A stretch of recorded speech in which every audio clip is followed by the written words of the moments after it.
What's up, nail friends? My guinea pig Bailey is back with all 10 polygel nails still on. So I definitely realized here that making sure your structure is spot on is super important for polygel, because duh, it should be in general. But again, polygel is very flexible like gel and can break easily if your apex isn't correct.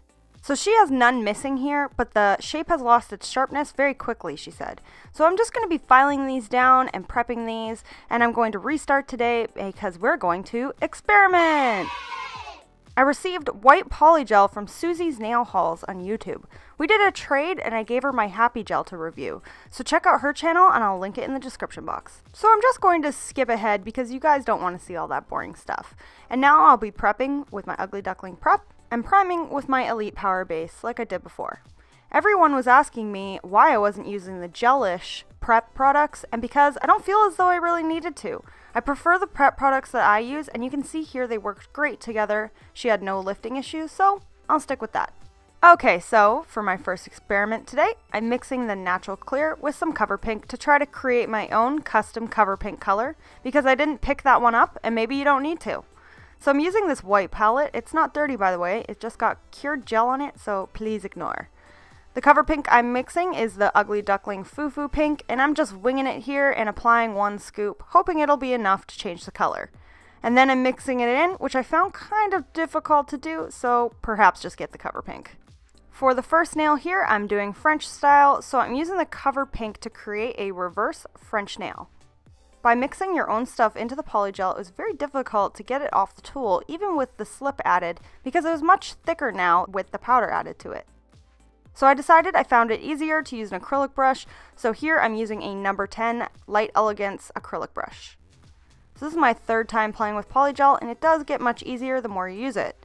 I'm just using a little bit of slip and pushing it into place. I did find carving my smile line a bit more tedious than doing it with acrylic because it doesn't exactly dry into the place that you need it because you have to cure it. So I gave this a full cure, and now I'm coming in with my hand file to sharpen that smile line to add my white. Make sure you remove all the dust before applying the white. So I squeezed out some of the white, and then I realized that was way too much and had to take a lot less. With polygel, I find I always take way more than needed, so keep that in mind that a little goes a long way. If you've ever done reverse French before, you know it's totally fine to get the white over the pink. So here I'm just trying to fill in the empty space and not really worry about making it perfect because that extra product will just be filed away anyways. So I gave that nail a cure, and now I'm attempting to do baby boomers. I love the way baby boomers or French fades look with acrylic, so I'm applying the white and attempting to fade it up the nail, which was actually really difficult to do and will probably require multiple practice sessions before getting a nice look. So can you recreate nice baby boomers with polygel? The answer is yes, if you have the right color of cover pink. Unfortunately, my homemade cover pink was way too sheer and you could see the white underneath it. But don't worry, I have a plan. Okay, my next experiment is to mix glitter with the natural clear, so I chose this fine sugar glitter from Glitter Heaven Australia to mix in, hoping that, because they are so fine, they wouldn't ruin the integrity of the polygel. I find it even harder to pick up and put on the nail and to mold it into place. It was like sparkly silly putty. So I must say that mixing the glitter in is really difficult and requires much more patience.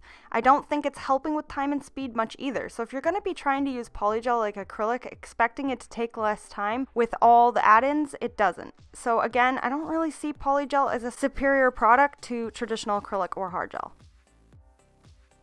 Okay, so for the other two nails, I just did plain natural clear polygel on them because I had already spent so much time on the other nails. So these two nails will just have glitter on top. And again, you can see I used way too much product as usual. So at the end of the video, I'll insert a picture of how they've lasted so far, so watch to the very, very end. So now I'm just finished filing these nails like I always do, but for polygel, I've switched back and forth between a cone carbide and a fine sanding band. I also wanted to point out that after curing in my lamps all that time, the white still didn't fully cure. And I'm not the only person to experience this. In the polygel group on Facebook, I've seen it be brought up a few times, so clearly they need to fix that situation. I also hate the way that the dust is. It's super fine yet heavy pasty dust. It's way worse than acrylic and gel combined. Having a dust collector in general would be beneficial though, so I hope to get one in the new year. So here I had to grab more white polygel to apply to the nails that didn't cure. That adds more time, again, making this not really any faster if you're doing stuff like this.